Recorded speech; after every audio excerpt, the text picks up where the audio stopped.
Is the director of the FBI, Kash Patel. Director, thanks so very much for being here this morning. And I know that this is a DHS investigation, but there is outrage across the country that there is another killing. Someone is dead at the hands of Border Patrol. What can you tell us?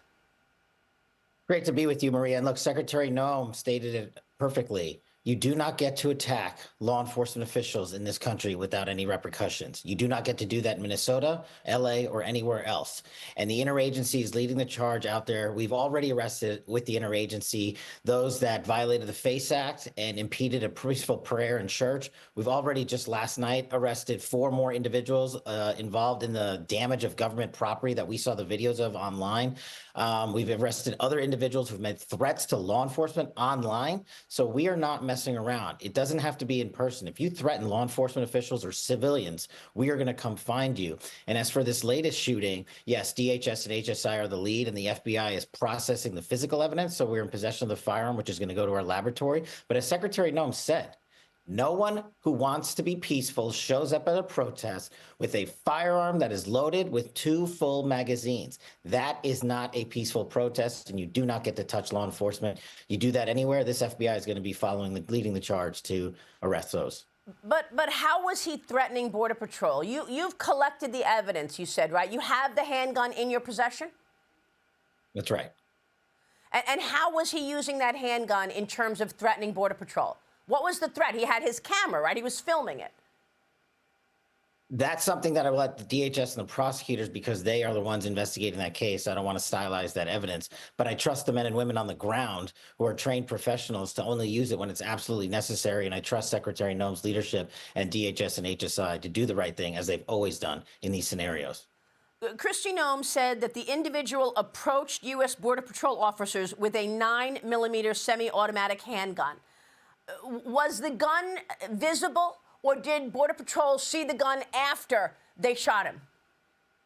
Again, all those pieces of the investigation are being led by DHS and HSI, and I don't want to comment on their ongoing investigation.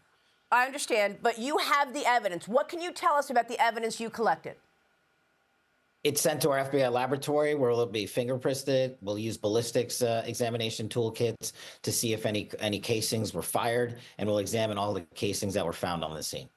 How much of this has to do with some of the rhetoric, in your view? Just 2 weeks ago, the governor, Tim Walz, told residents to get their phones and start filming whatever is happening and when they see Border Patrol. Listen to this. This is just 2 weeks ago from Governor Tim Walz. Watch.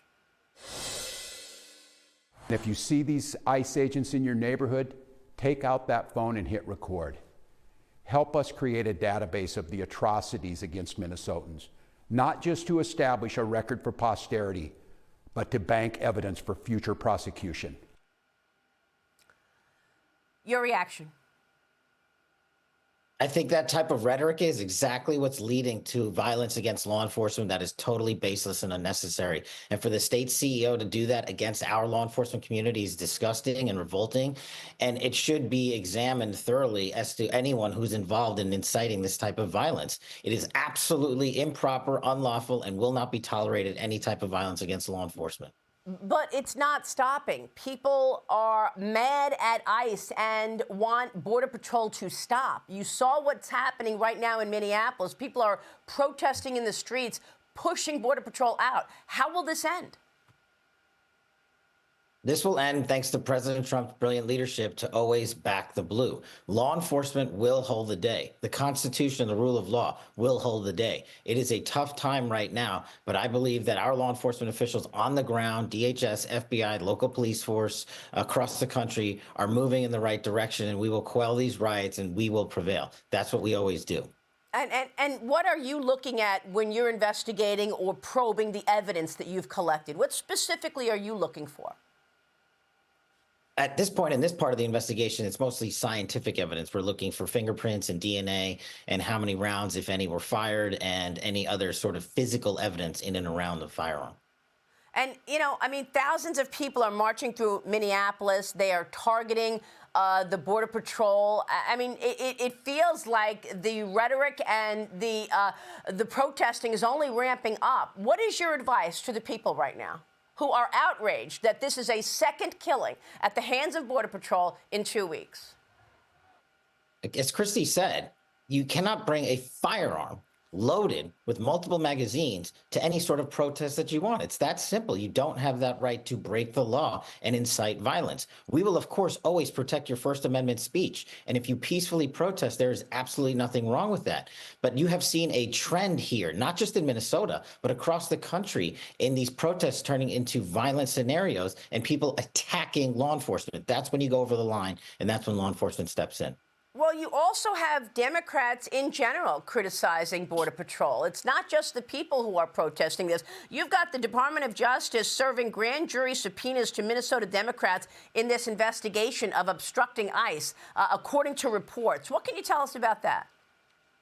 That is a very much ongoing investigation that we are actually involved with and leading out on. So there's really not much I can say, but I can tell you this generally. How do you do an investigation? You make a demand for records when you believe that there's probable cause that laws have been broken, and you make a demand for records of those involved. And in this case, that's exactly what we did of every elected official that was involved. And then the next process, generally speaking, will be we'll be putting people in grand juries. That's what happens in these investigations.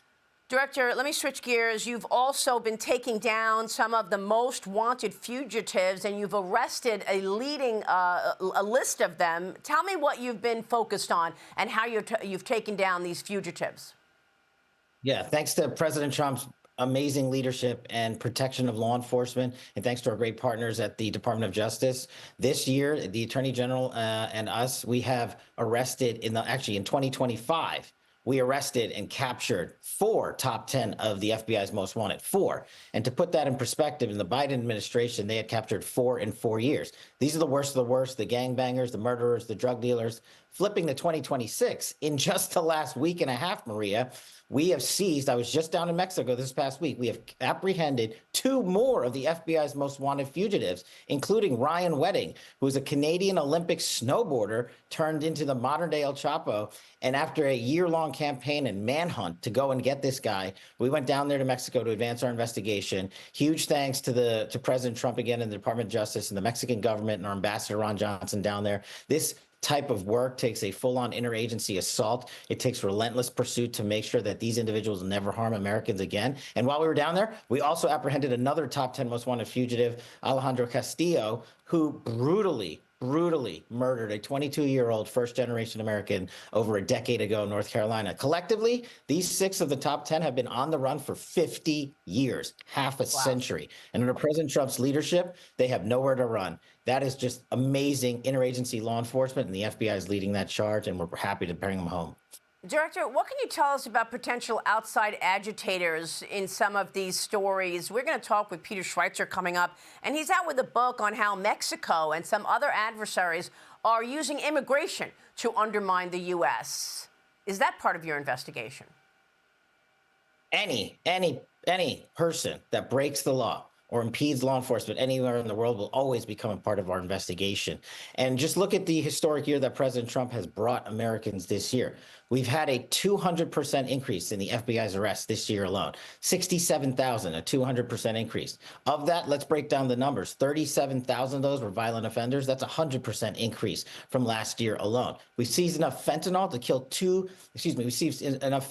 150 million Americans, 2,000 kilos, up 31%. Espionage arrests are up 35%. We found and rescued over 6,000 children, up 22%. We've dismantled 1,800 criminal gangs, the Tren de Aragos and MS-13s of the world, up 25%. Human traffickers, we've arrested them at a greater clip to 15%. And child predators, there's more child predators behind bars last year than ever before in the year prior. And we've done it while moving our headquarters building, shutting down the Hoover building this year, saving the taxpayers $5 billion. And we're going to relentlessly pursue justice thanks to President Trump and the Attorney General and add more top 10 captures than we've already done. 6 in 1 year.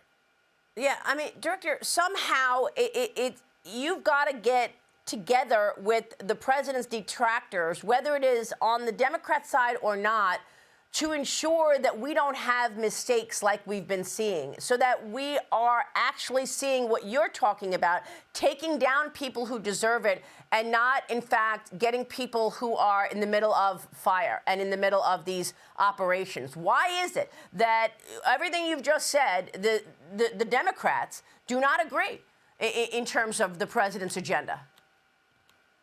Well, the Democrats are just upset that it was President Trump that delivered this historic year in law enforcement, this historic, literally record-breaking year for the FBI. And if anyone else had done it, they'd give him credit for it. But that's how shallow and superficial they are. We are going out there with our state and local police officers across the country. These numbers are historic from coast to coast, not just in one conservative town in Texas, but literally from New York to LA and everywhere in between. And President Trump gave resources that were needed to law enforcement. He backed the blue. We have an attorney general who is relentlessly prosecuting these individuals. And all the Democrats want to do is argue. But we put up a posting every single day over the holiday season for every Democratic district who is yelling at us about failing them. We have increased arrests in every single district of every single Democrat that continues to criticize this administration on law enforcement. These numbers don't lie. You can't reduce the murder rate in America by 20 percentage points to an all-time low in the modern era unless crime is going down.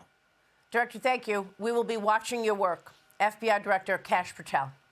Hey everyone, I'm Emily Campagno. Catch me and my co-hosts Harris Faulkner and Kaylee McEnany on Outnumbered every weekday at 12 p.m. Eastern, or set your DVR. Also, don't forget to subscribe to the Fox News YouTube page for daily highlights.